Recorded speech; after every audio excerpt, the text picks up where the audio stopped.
How to fix HUENEME NEGEV error in Modern Warfare and Warzone. 1. Restart your game and PC or console. 2.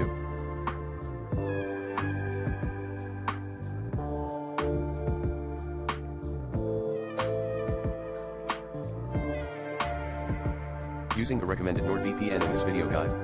3. Switch to Google Public DNS. 4.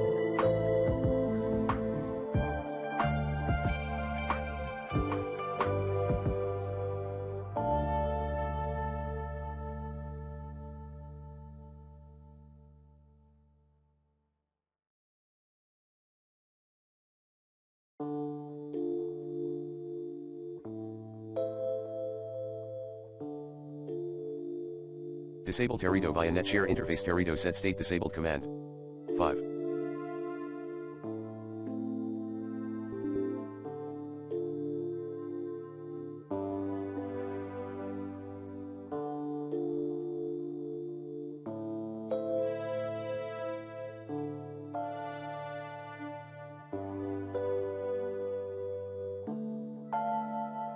Switch to another network.